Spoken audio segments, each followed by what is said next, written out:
Okay, welcome back. It's the Euro special. Obviously, I had to wear Scotland top surrounded by enemies and territory, but that's all right. They're not in the Euros, though. Yeah, no one knows when this was filmed. You guys lost 5-1, but the funniest thing is when Scotland went home and that German, what was it, they were playing. Oh, what are they called? The German bagpipes. Yeah. Yeah, and Listen, your players were Listen, raging. the fact that we got put out was an international crime and should be investigated. But anyway, we've got a special guest today. We've got Big Steve.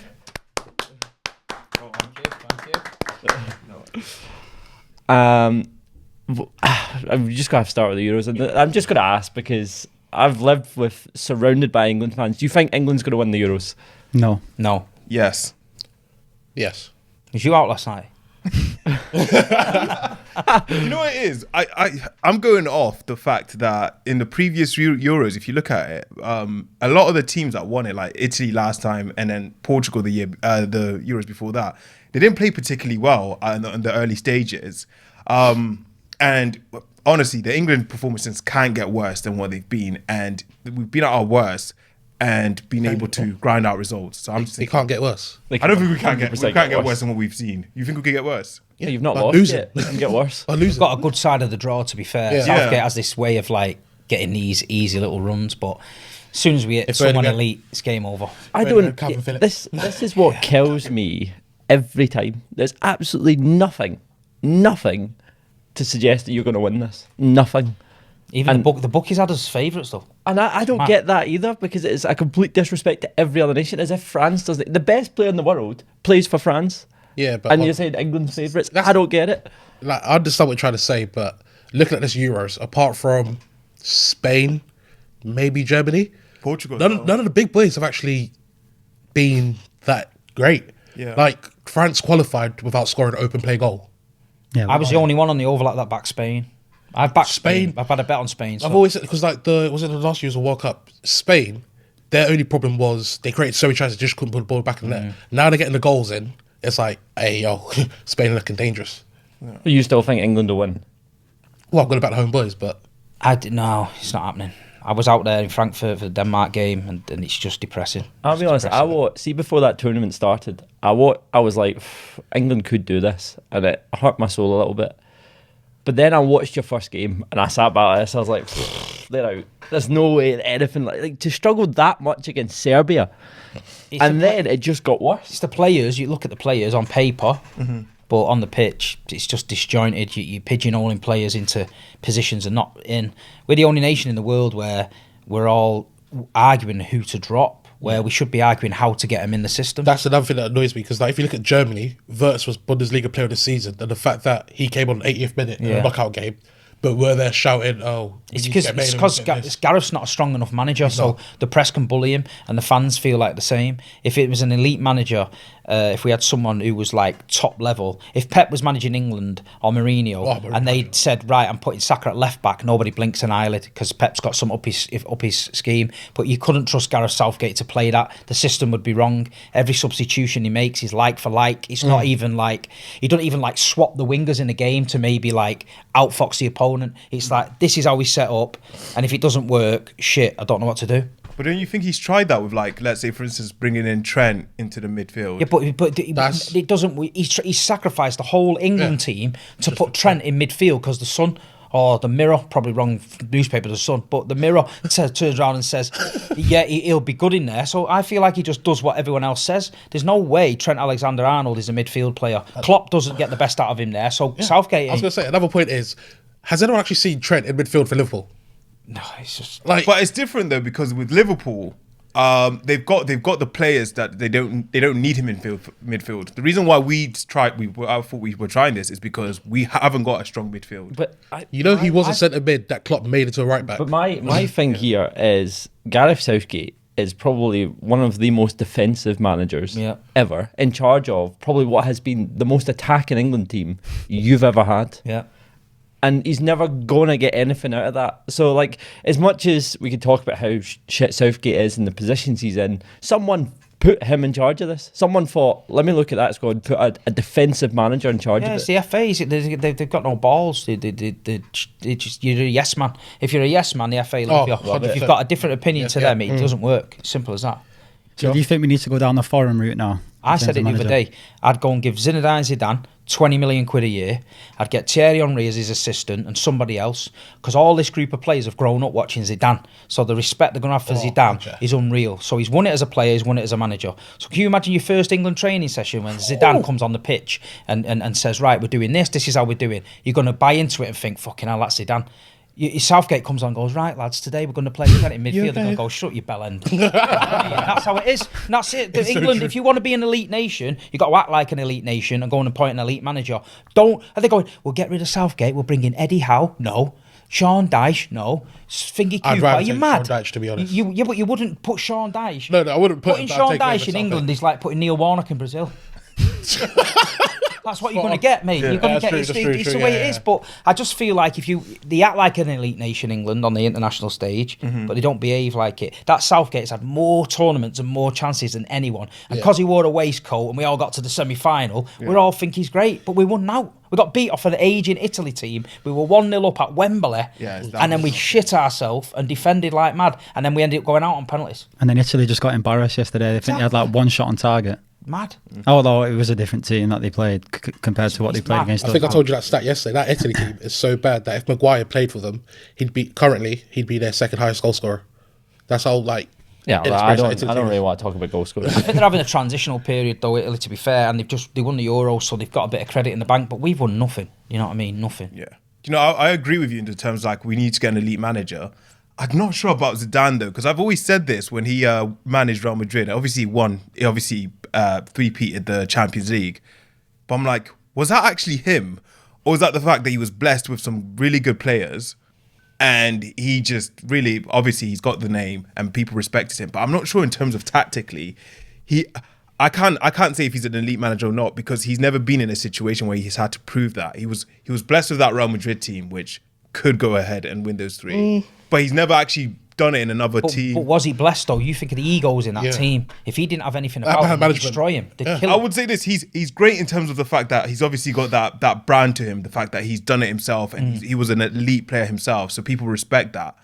But I think that Real Madrid team is very talented. They've got like the mentality of already winning those Champions League. If Zidane was going to come to England, we would need that mentality of like, okay, respect him because he's won all this stuff. But also we would need a tactician. And I'm not saying he isn't, but I've never seen Zidane prove that he's got the technical nous to kind of manage a team that's struggling. Has Ancelotti got tactical nous? The problem with if you were to look at like a Zidane, or if you brought in a foreign manager, the problem with England fans, like if you weren't playing well and he yanks Jude off for not playing well, which he hasn't the last two group games, England fans would jump on that manager way more than what they've jumped on previous English managers, and they would chase them for doing something like that. And then I don't think your fans have the patience to allow someone to come in to then start to build something, because I get it, you have got a good team and you want success immediately, but that's not going to happen. It's the same with Italy. They've got, like you said, they won the Euros last year against the odds, but now they've got a bit of grace to build it. Spain's on fire, but Spain hasn't been on fire for the last two tournaments, but they allowed it to build up to that, and I don't think England will ever allow that. I think it's got to start with Southgate. If they don't win the tournament, he has to go. He's going anyway, Yeah, has to go at the end of this tournament. And I tell you what, there'll be no big six clubs knocking on his door. Oh, God. For him. So there you go. That tells you everything about You him. want to watch when he got the England job. You know. Anyway, let's get rid of the Euros. Let's talk about Steve and the City journey and everything to do with Man City. So, where did it first start? Obviously, as a young child and stuff like that. Yeah, I grew up in Moston, so Moston there was more United fans about than obviously City. City was there or thereabouts, but my dad's been a City fan all his life. My family's City fans, and it started. My first game was 1989. I think we played Brentford in a Rumbelows Cup game, and the only reason I went to the game is because my mum used to say, "You take him to the match," and my dad was like, "He don't want me hanging about, does he? He's on the pitch and that." So he was like, "Yeah, I'll take him and all that." And then my mum threatened my dad and said, "If you don't, I'll get him a United bedspread and that, and one of the neighbours will take him to Old Trafford." And that Wednesday, I was at Main Road. But I remember everything about it. Like you say, the main road was unique. It was such a great ground, and I know it's an old cliche you say, but we're walking to the ground, seeing the floodlights. I always remember it. I remember going in the store outside. It was proper shit, like a tiny little cabin. You queued one way in, and my dad got me a scarf and a badge, and going in the ground, and then I was hooked, and then that was it. And then I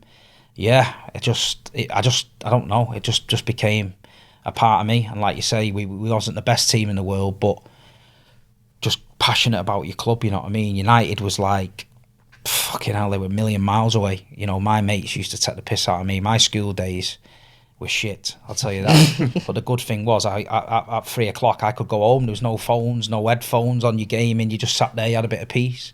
But now the United fans, Ferguson ruined my childhood, but Pep's ruining adulthood for a lot of men now. There's men coming home at weekend, smacking their wife about, booting the kids and that over Pep. So at the end of the day, I'd rather have a ruined childhood than got a lot of peace now. Well, you say that you've got fond memories of walking in, seeing the floodlights and the environment and the fan base. Like, Man City is known for having a very dead atmosphere at the stadium. No, do you feel like the new stadium has changed that? Like, what happened? Did your fans just disappear? Nah, listen, it depends when I was growing up, Manchester, don't forget, if you want to judge a football club, judge a football club when it's on its arse.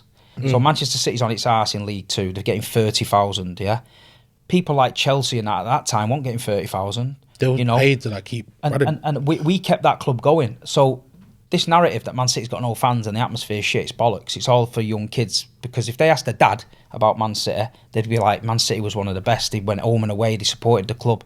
We did everything. But Main Road was an old-fashioned ground. It's been there for years. And anyone will tell you, if you move to a new stadium, listen, the Etihad Stadium thing's a myth. I've been to Anfield when it's been unbelievable and the hairs have been up on my neck. I've been to Anfield when it's been dog shit. I've been to Old Trafford, the same.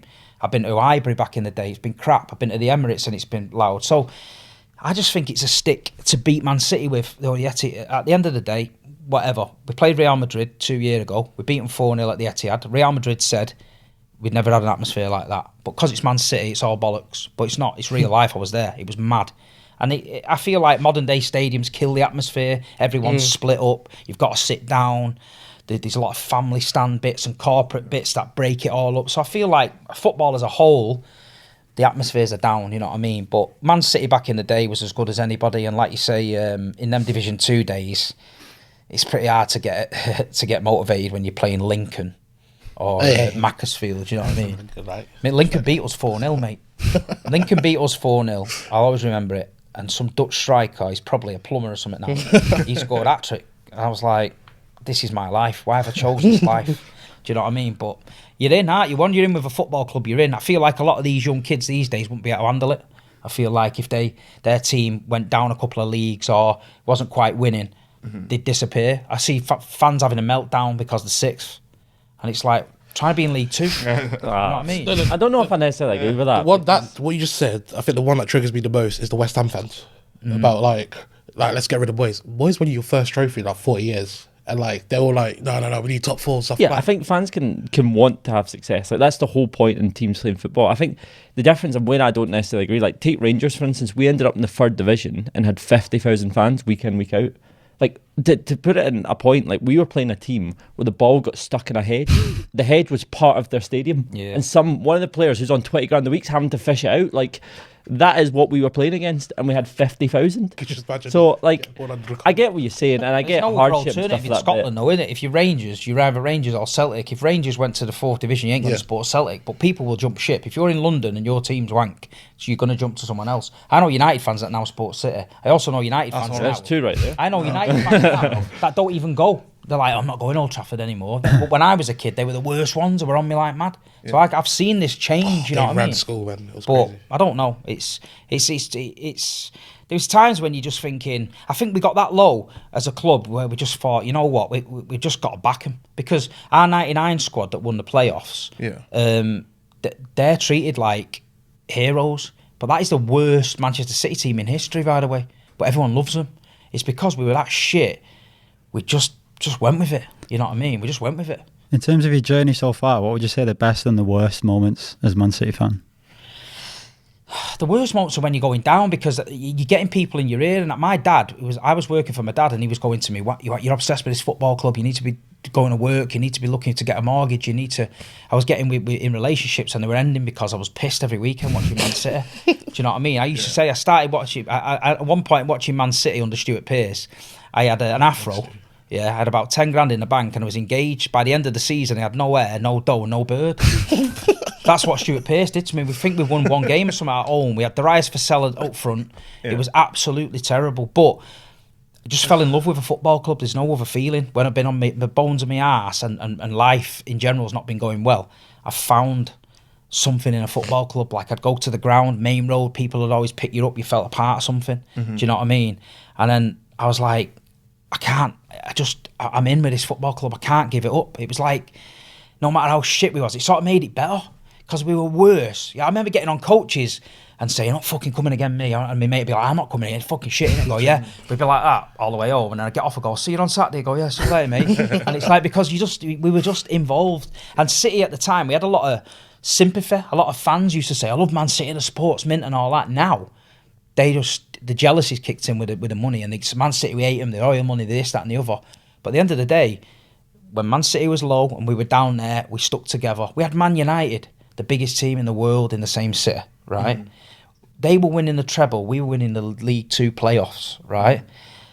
There's no other city in the world where that happens, you know what I mean? You've got such a giant, and then we used to look across the road and think, fucking hell, you're never getting near it. Never in my lifetime would I think we'd ever get near it. Yeah. Now, so can you imagine me now? People say, "You're arrogant, you." Fucking right I am. You know what I mean? You should be more humble. No, I was humble in 99 when I was getting shit on. Yeah. But don't forget, Man United, they still had a banner in the Stretford End mocking City. They still sung about City was in League Two. But they don't care about City. But they still sing about City. Do you know what I mean? But I don't think they ever thought Man City would get to where they are now. And it's a big problem. That must be one of the greatest switches in the city. Like, I don't know what other city, that football city. But it's good for the city. It's good for the city. The dynamic. It's so good for the city. Like, it's to go toe-to-toe on a derby day now when it's like 50-50 or whatever. It's good, man. Yeah, mate. But like you say, we won the lottery 2008, Sheikh Mansour. But I've said it before, us fans bought the ticket. They looked at us as a club and thought, 30,000 League Two, the fan base is there. They'd be moving to a new stadium. The package looked good. Yeah. And we listen, anyone would take it. Anyone would take it. I've seen my team win the treble. I've had that rammed down my throat for years. 4 in a row. Yeah. Centurion seasons. I've seen Aguero. I've seen Kevin De Bruyne, Yaya Toure, David Silva. I was watching Jamie Pollock score an own goal and relegate us 10 years before that. So you can imagine. For me, I'm living the dream, but there's a lot of people like me. There's a lot of Man City hardcore. Don't get me wrong, there's loads of Klingons that have jumped on it, but you get that with everything. But we scrape away the shit at the top, and the ones that would, like, if City dropped to 4th, a lot of them would go. Mm-hmm. But below that, there's a hardcore Man City following that's been there from the old days, and they deserve it. So which one's the best moment then out of all them? Best moment? The Aguero one was so special. Because that must have been unbelievable for Man City. Yeah, I bet it was unbelievable. Not for me, I was devastated. I remember just watching. Well, we went to Newcastle the week before. I remember going in a pub outside St James's Park and all City fans was in there. No one was speaking. It was weird. I've never seen anything like it. And no one was speaking. Everyone was nervous and that. And we got in the ground and the game, I think Newcastle beat United in the week and we was like, City's going to fuck it up here. You know, because in your head, you've never seen success. So in my head, it's like, we're going to fuck it up. Yeah. And then Yaya Toure scored and he scored again. Mm-hmm. And then that's the first time in my life I ever heard the City fans sing, we're going to win the league and now you're going to believe us. There's only one game left. And we got to the stadium on the Sunday for the QPR game. There was a guy selling scarves, champions. I was like, are you mad? And he went, well, we're going to do it, aren't we? I went, are you fucking mad? It's City, innit? And I was like, and that made me worse. And I got in the ground and the game was the mad game. We went 1-0 up and then we found ourselves 2-1 down. And that's when my mind kicked in and went, they've done it to you again. They've dragged you in all season, got you to the point where you think you're finally going to win the league, and they've kicked you in the balls. And then I remember what happened was my mate texted me, United fan at Sunderland, and it came through on the phone. You never get signal at the Etihad, and it came through, and it said, we are the champions. And out of pure pride, I just text back, not yet, you're not, because it was like 2 minutes to go. Yeah. And then Aguero scored, and then fucking unbelievable. I've never seen anything like it. Never seen anything. I've never heard noise like it. It wasn't even a noise. It was like I've never. If you listen to the commentary, you can hear it break the sound barrier. The noise. Just never seen anything like it. And then people were crying, fucking falling all over. People I've been with like 20 years, old blokes and that, crying and all that. It was pandemonium. And then to do that against United as well, it was just like, yeah, that was it. But that was the best moment. But the Istanbul thing was like an emotional moment when we won the Champions League. It was just like relief. Like everyone's always beating me with this Champions League stick. You're never going to win it. You never win it. You never win it. But there's a famous like TikTok where I did a list where I said Man United fans always used to come out with this list. So when I was a kid, they'd say, "Yeah, win a trophy first. We win a trophy. Yeah, you never win a Prem. You won the Prem. You won't win it back to back. You won it back to back. Yeah, you won't win the treble. Won the treble. You won't win the European Cup. Won the European Cup. Yeah, you never win 3 in a row. We won 4 in a row. So the list is getting bigger. And I said, well, you do our list now. You win the Centurions. You do that. And they went mad, like. But at the end of the day, I'm a City fan, man. I've done your list. I've had to grind through your list, man. Yeah. So I'm in a position now at the top where I'm dishing out the list. Would you then, just on top of that, would you now say that you've eclipsed United? I'm not sure if you've said this in a podcast before, but I've heard you spoke about it. But do you think City have eclipsed United? United trophy-wise, numbers game is up there. Liverpool, it's a numbers game now. Mm-hmm. But as far as unique achievements, if you look at Man United's unique achievements, trebles, doubles, 3 in a row, etc., we've done that, and we've done it better, and we've done it in a decade. You know what I mean? So for me, you've got to give respect. I know people won't because it's Man City, yeah, you bought it and all that. Whatever. I don't care. I've seen it. So I've gone from being sat at Wembley celebrating Paul Dickov and getting promoted and watching United in a pub full of United win the treble to a full-on flip of us winning the treble. And it's like, I can't describe it. It's people go, oh yeah, it's some journey that with all that money and all that. I don't give a shit, mate. Keep the money coming in. Keep it coming in because everybody else has done it for years. We're just doing it now, but bigger and better. My thing here, like, because in terms of, you know, whether you've eclipsed Man United or not is obviously up for your opinions. But when you say, oh, you need to respect it, and people say, oh, you've just bought it, it's not really just a case of just buying it, though, is it? It is the way in which you've done it. In what way? In the way in which you have hid how much money you're doing it, the way in which you were trying to coax sponsorship deals to try and get more money in. It's the way you did these things that people have issue with. It's not like Man City spent money, because everyone spends money. Arsenal spent money.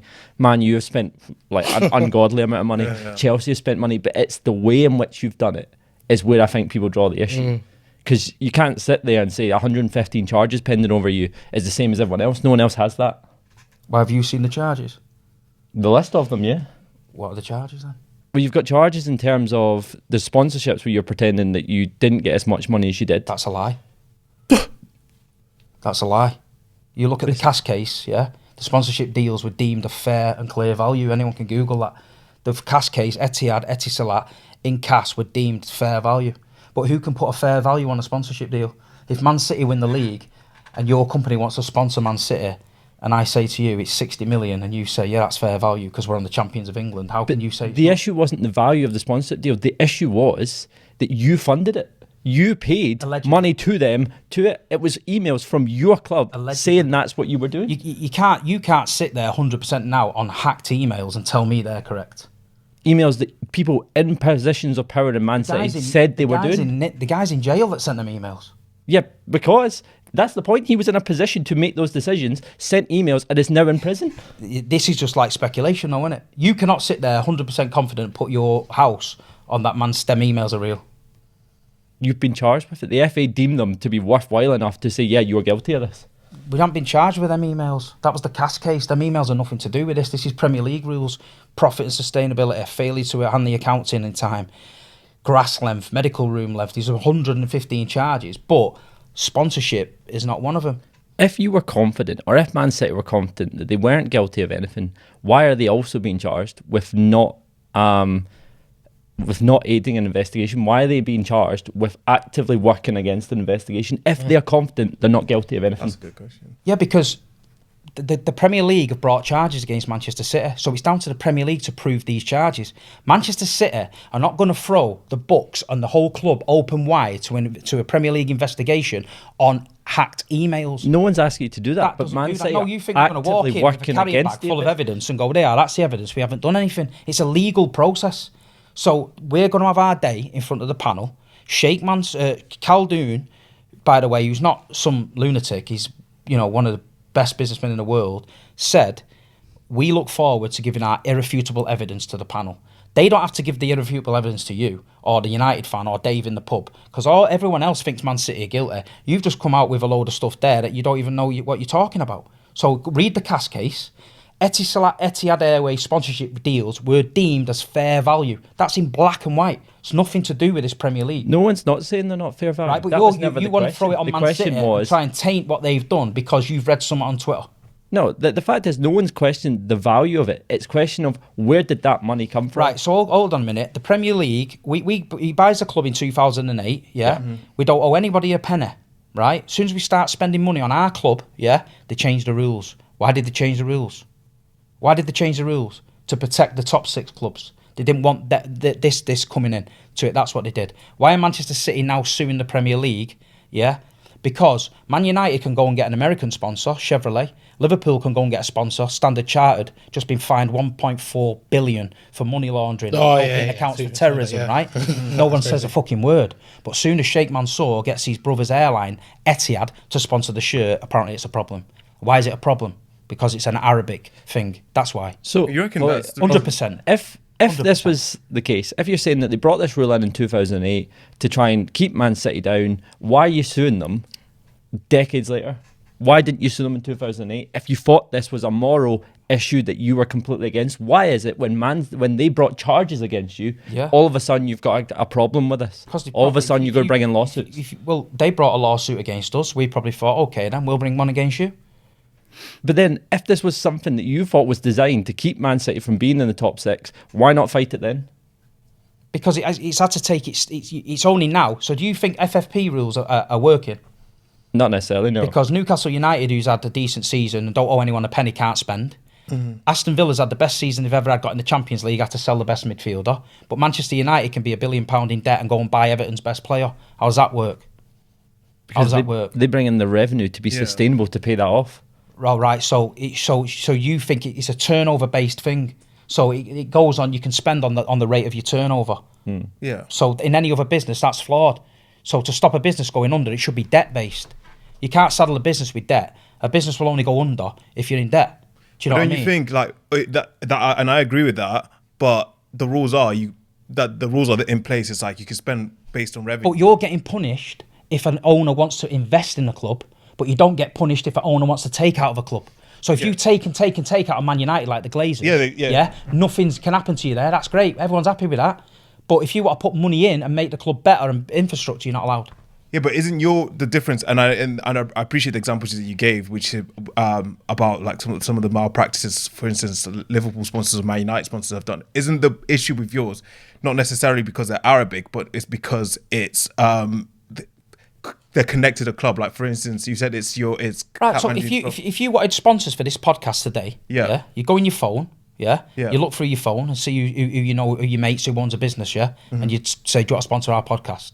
So Sheikh Mansour wants Abu Dhabi-based, Dubai-based companies to sponsor the best football team in the world because they're trying to get Abu Dhabi and tourism and all that. Same what Saudi Arabia are doing now with the boxing and with Newcastle. They want to get it out there. So why would you not put Etihad Airways on your shirts? Why would you not let them sponsor it? But people don't realise that Etihad Airways sponsorship deal just isn't Man City shirts. It's the training ground in Melbourne.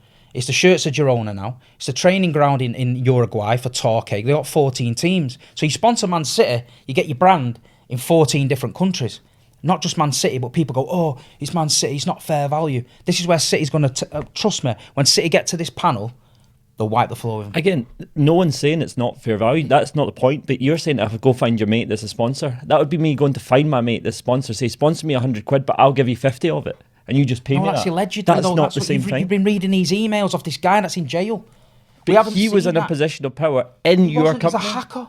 No, he wasn't. That Rui Pinto Oh, the hacker hacked guy him. was it? Yeah, He but hacked the emails are from people Are of they though? positions Are they in though? your company. Do you know that In your club, you know sorry. that hacked emails cannot be used in court? You do know that.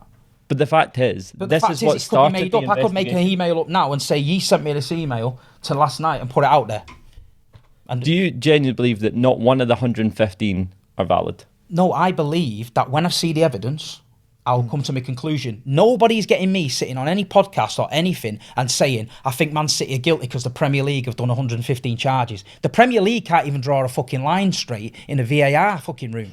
So why am I going to believe them? You know what I mean? I'm going to believe Khaldoon Al-Mubarak and Sheikh Mansour, yeah, the Vice President of the UAE, who told us in our fan statement that we have got irrefutable evidence. If we get found guilty of anything, then we've got a problem. Because my chairman's told me we've got irrefutable evidence. Then we've got a problem. Then I'll come on here and say, this is fucking out of order. The City fans need to get these guys out. They've done this with the club. They've done that with the club. But I ain't doing that now. I ain't doing that now because the record with Manchester City and what they said, I'm going to believe them because they've never given me a reason not to. They've always been open and honest. And what they've done for City is open and honest. But I ain't going to believe Dave in the pub because he told me that fucking the Etihad deal is bent. And I'll tell you another thing. If Mancini, one of them was Mancini getting getting payment. the salary was. I don't give a fuck if Mancini got £1 million in a brown envelope. Did that make Aguero score that goal? No. Did it make fucking Steven Gerrard slip? No. 11 players v 11 players were on that pitch every week and won that thing. The counter argument to Simple as that that. would be was if they hadn't gave Mancini that additional funds, would he be at the club? Of course he'd be at the club. No, well, why pay him more than what Because you allegedly said? if they want to give him a million, do you think? Then why not put it on the books? Why do it? Why hide it? Because anyone, but you don't think people hide stuff? No, yeah, they do, but that's wrong. Players getting villas, there's players getting watches, there's players getting all sorts of shit that goes on behind it. But the point, this is the point. This is the point in the rules. This is what you're being charged. You cannot do the things that you did to do the things you did. Like you got all these. He already thinks we're guilty because the way he's talking here, he knows the case. After this, I want you to show me the case, what you've got, because you're saying basically we're guilty and we've did this and we've did that and we've did that. I don't think any club can get to the position they're in from the position you were in, which you spoke about, being in League Two, seeing all the payments, the punishments and stuff, to get from where they are to where you've got in such a short period of time. To not have spent out with your means, to not do things to attract these kind of players and these managers. These people go to things that are successful. You get sponsorships on the back of success. You were getting sponsorships before success came, and that just doesn't make sense. None of that adds up. The only caveat to the spending money though is you look at United, how much we've spent. That's not. But the success came, then the money got spent. Yeah. So Alex Ferguson didn't turn Man United around overnight. No, if anything, in the first 3-4 years of being there, you were chasing for him to get sacked. He didn't do that well. Then he started to win. Then the money came, and Premier then League all of a money sudden came. you started to be Yeah, really, to be really fair, the Premier League money successful. came. The Premier League money came. That's not, But the every point is, every that team is got the Premier journey. League money in that. So But you nobody can't could. There was no. Yeah, but no you guys rules were for 100 you guys were years. breaking records. Man with United, the players. Liverpool could spend what they want for 100 years. Yeah. As soon as City got the money in 2008, the rule changed. I back that So to be they've had fair, they've yeah. had a full run of being able to spend what they want. Man United was always the richest club.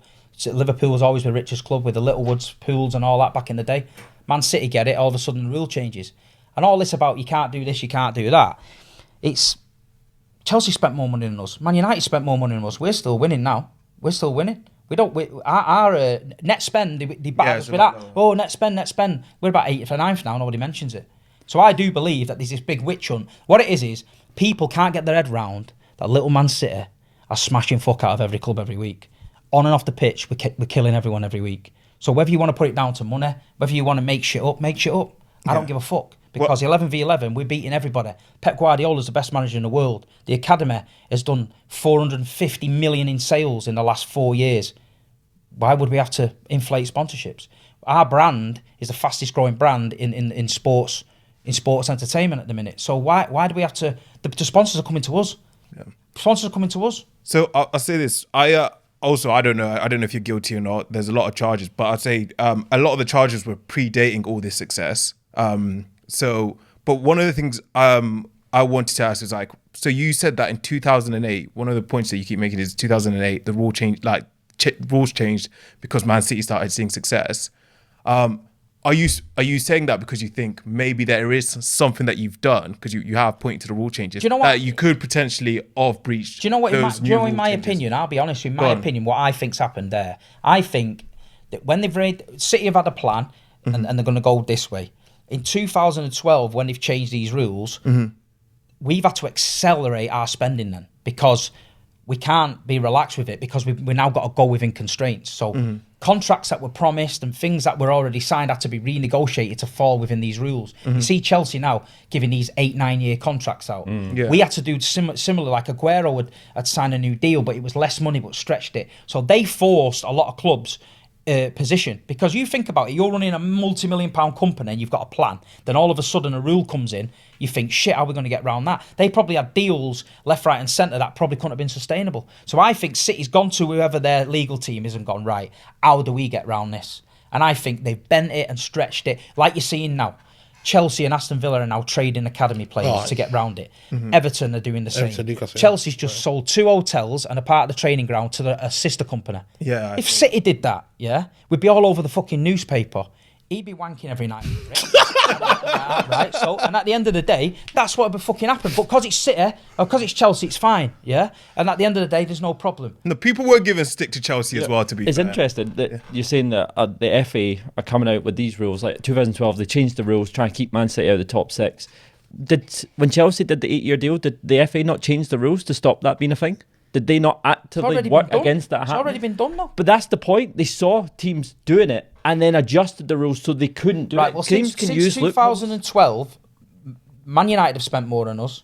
Chelsea have spent more than us. Yeah. Right? So what's the problem?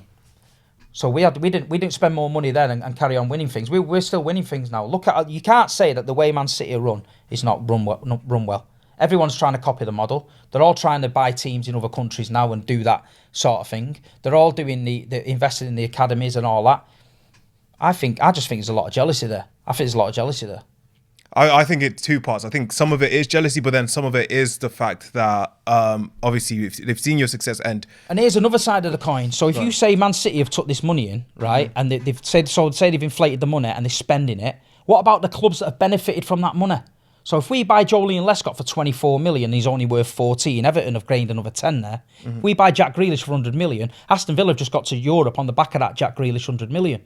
So one of the things I would say to that though, then I would probably say it might be good for that team in the short run, but it actually is bad for the Premier League in the long run, because it hyperinflates people's value, where sooner or later it's only going to be the top teams can then now buy these Look players. at what Ivan Toney was getting valued at. Yeah. Like that was ridiculous. And then it just makes the whole structure uncompetitive. Man City's only broke the transfer record once, 100 million for Jack Grealish. Yeah. Look at the top 15 transfers in England, we're not in it. So we can't be blamed for that. There's other teams that have been going out there splashing the cash well before Manchester City. I agree. There is an England tax. As soon as a player's English, you can add an I've always extra said 20 million to their their value starts like 30 million on top of But what. I just feel I feel that Manchester City are being blamed for every other club's failings. I feel like it's easy to throw the book at Man City and think, oh, well, we couldn't win the league because Man City have cheated. We couldn't win that because we're up against Man City, they've cheated. And I think it's so easy and lazy to do that. But on the pitch, I've seen with my own eyes, our 11 lads have beat everyone else's 11.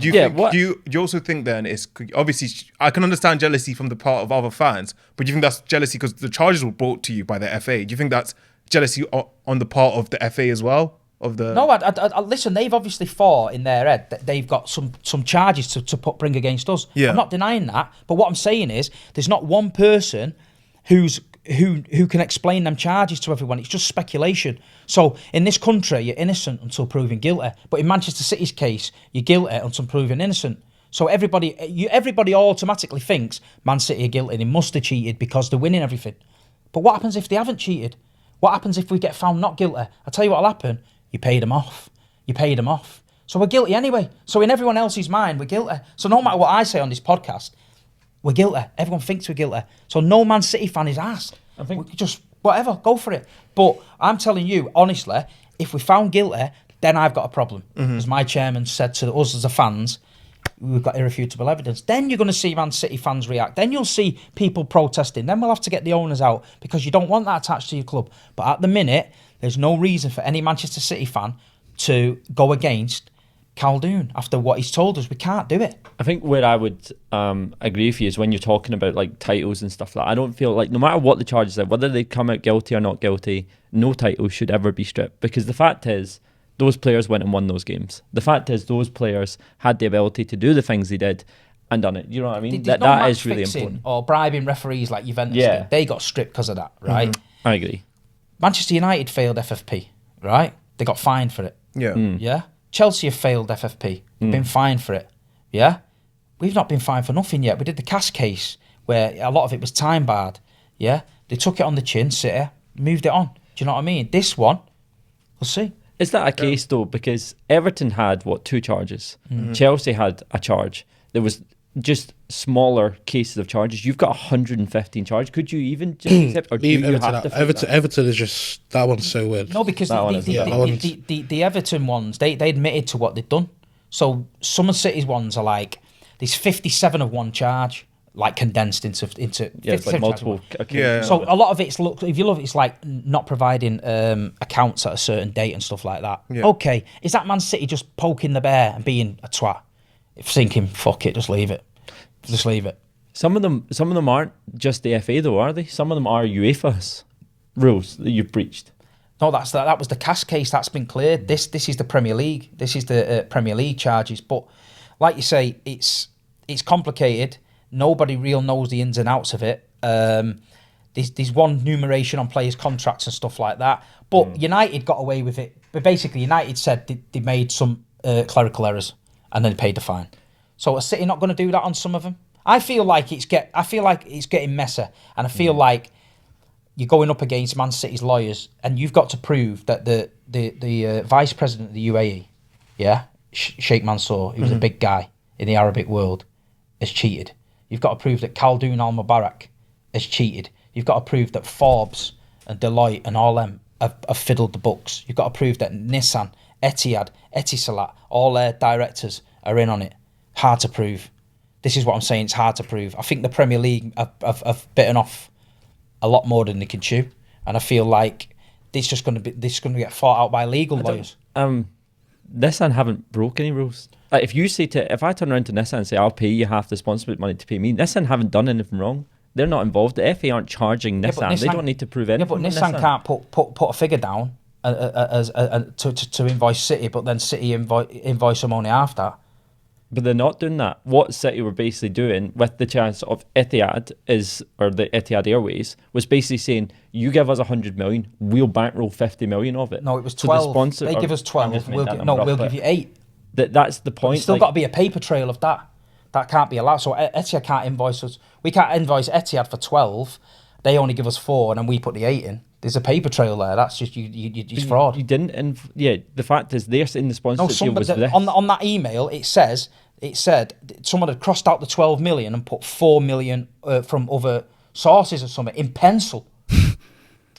It says in it of like the funds. Some of them are self-funded sponsorship deals, as in they've paid the money back to themselves through the sponsorship. So then it looks like a revenue that it never was. Yeah, but that was the Etihad deal. But that's the thing. That wasn't a pencil. Right? That was set out. This is what we need to do to avoid this rule. Yeah, and in CAS, in the Court of Arbitration of Sport, that deal was found to be of normal value. Yeah, the money is the value of the deal is fine. No one's saying that the value is not right. It is the way in which the money came through. The director of Etihad Airways had to go to court and give a statement to say that was not true. That's in the CAS findings. That's there. It'll be interesting that when it goes, because the Premier League obviously feel that the evidence they have is enough to convict you. Obviously, Sheikh Mansour feels the evidence he has is enough for it not to be, and I guess this is only going to find out when it goes to court. The thing is, though, as well, even if you know you've done wrong, you're not going to bend over. You're always going to fight for yourself. That's not me defending them. I'm just saying, if that was me, if I was the owner, and if there was charges that was been put onto my name, I'm not going to bend over and be like, yeah, all right, I've done it. If Faxin Shinawatra was our owner, yeah, from back in the day, and this came out, I'd be thinking shit, because he was like mad. He was just like crazy. But this is what I'm saying. We're dealing with businessmen here who I've got to back. There's no Man City fan. And people go, you City fans, you're deluded. You've got 115 charges. Surely you're guilty of one. What do you mean? Have you seen people go to court on multiple murder charges and get off? Literally. But they want us just to justify everyone else's hate and say, yeah, we must be guilty on one. Listen, I'm not saying we're innocent. I'm not saying we're guilty. What I'm saying is, let's get the facts out there and let's see it play out into the panel. And then I've promised every single podcast I've been on, yeah, whether we win or lose, I'll come back on. Because at the minute, I don't know the charges 100%. I've read into it loads. It's sketchy. 1.1.0, failure to enter. And it's legal jargon that. And I feel like us as football fans, we're not legal men. We're football fans. Yeah, we're not accountants. We're football fans, and I feel like we've got to let these guys. Lord Panic's on 150 grand a week to defend City. Let him defend City. I'm on fuck all. You know what I mean? I have to pay for my own pies. You know what I mean? I have to buy my own shirts. So I'm not defending him. I'm just saying, innocent until proven guilty. Let's get the facts out there. But all I'm saying is, a City fan, 11v11 on the pitch. We've done it. And honestly, look, Sheikh Mansour's got that much money. He's probably. There's probably players who have got villas. There's probably players who've got watches. That goes on, doesn't it? Why would they have to invoice Etihad Airways for a certain amount and then pump it back in through another thing? It doesn't seem right to me. But we'll see. Yeah. Should we play the 8-second game? Here. Oh yeah, we can do, yeah. Yeah, let's do it quick. To be fair, all that stuff you've said, I'm like, oh, okay, maybe you're not as guilty, but like no, said, we honestly genuinely don't know. It's like you said, we're football fans, but 115, like I'd be like shit myself. I don't know. No, but Newcastle haven't went out and spent. Newcastle can't because of the rules. But do you think it's fair? Do you think it's fair that Newcastle can't? That's a different conversation. Do we think those rules are fair, and do we think they've followed them? Aren't the same things? Like Newcastle have followed the rules, and I know we want to go into this game. The fact is, they're not going out and spending, but you did go out and spend. You didn't follow those rules, or it looks like you didn't follow those rules. Newcastle are following those rules and are having a hard time of it, and maybe might have to sell this summer, despite the fact of how much money they've got. That's the difference. Newcastle aren't jumping on the bandwagon being like, this is ridiculous. Newcastle are backing us in this new charge. Yeah, because they'll back you in the lawsuit because it means they can then spend as much as they want. But the fact is, the rules are right now is they can't. But for 100 years of football, I grew up with Man United, Liverpool, everyone spending what they want, and nobody was asked. Because I knew in my head, well, Man United's a bigger club than us, so they can spend, Liverpool can spend. All these entitled fans now crying the fucking arse off, because Man City, who don't owe anyone a penny, by the way, are not allowed to spend the money. They're scared that Man City are going to dominate. They're scared that Newcastle are going to dominate. If Man United are the biggest club in the world, why are they asked? Ooh. Why are they asked? Because they're saddled with debt, £1 billion worth of debt. So it's more better for the Glazers to rape and pillage a club and take money out of it. And at Old Trafford, these fucking rivers of piss running down the fucking stairs. Yeah, it's a shithole, right? So who runs a football club better? The Glazers, who are £1 billion in debt, but we're Man United, the biggest club in the world, or Sheikh Mansour, don't owe anyone a penny, got the best facilities in the world, best concert stadium in the world, best fucking training ground in the world. Who's running a football club right? Us or them? But we're going to court and we're getting charged. But the Glazers can do whatever they want. Yeah, I mean, I think that, and I'll just make this point because we've got 8 minutes. We want to play a game, but I'd say like, yeah, okay. I wouldn't disagree that Sheikh Mansour runs a football club better than the Glazers do. Obviously, as United fans, we're not fans of, well, majority of fans aren't fans of Glazers. But it's the fact that even if they're running a football club better than us, and well, you know, we're not doing a good job. It's like you have to do it within the rules. So it's like, how could you run that football club as well if you hadn't had to bend some rules? That's the question at hand, depending on if you get found of the guilty of these charges or not. Well, United got found guilty. They paid their fine. There's only one team in Manchester cheated at the minute, and it's you. Oh. Okay. Whoa. Right, so obviously you're a City fan. We're doing a quick fire answer game, so no more than 8 seconds to think of your answers, just whatever comes to your mind, okay? So, nice and easy. Question number 1, who's your favourite current Man City player? Haaland. Okay, cool. Oh, interesting. Yeah. You've answered this already. Favourite Man City match of all time? Aguero, 93-20. Fantastic. One word to describe Aguero? At the moment. At the moment. No. So the question is one word to describe the Aguero moment. No, the Aguero moment, sorry. Unbelievable. Okay. Favorite Aguero Right. moment retired? I'm going to say fat. Kevin De Bruyne or David Silva? De Bruyne. Yeah. Ooh, okay, cool. Now, I've got one here. Start, bench, sell, keep on reserves. KDB, Lampard, Gerrard, Scholes. So what? Start, bench, sell, and start. throw reserves. Scholes. Really? What was the one? Bench. Come Yeah. on. Start, bench, keeps, Bench. De Yeah, Bruyne. KDB, come outside. What's the other one? sell. Sell. Lampard. Are you throwing Gerrard in reserves? Yeah. Interesting. Scholes. I never thought I'd hear that. Goals 100%. I love gone, Scholes, man. like I love Scholes. in reserves for me. People put I got disrespect on United shot Scholes. with Scholes. I love Lend Scholes, it to you if you I want, love mate. Scholes.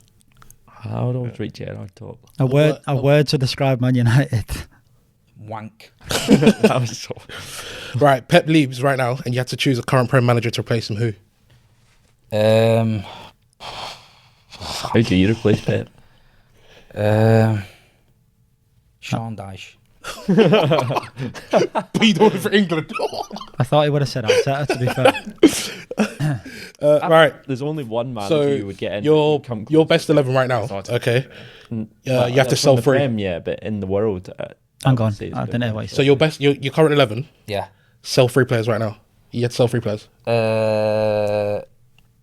Edison. Akanji. And De Bruyne. Age-wise, I get that injury prone. Yeah, it makes sense. Right. Now, in the current... like Kanji's has surprised me. Do you know? He's younger, yeah, I know. No, but I thought you'd Kanji's say really Stones. good. Yeah. Do Like- you know? Yeah, but I'm not selling Stones or Diaz. You're not. Nah. What about Bernardo? No. You could sell Ake. Nah, Ake's cool. Right, next question is obviously the original Big Six in the Prem. So obviously 2 Man United clubs, Arsenal, Chelsea, Liverpool, Spurs. You have to buy 3 players from those clubs. Who you getting? Salah. Saliba. And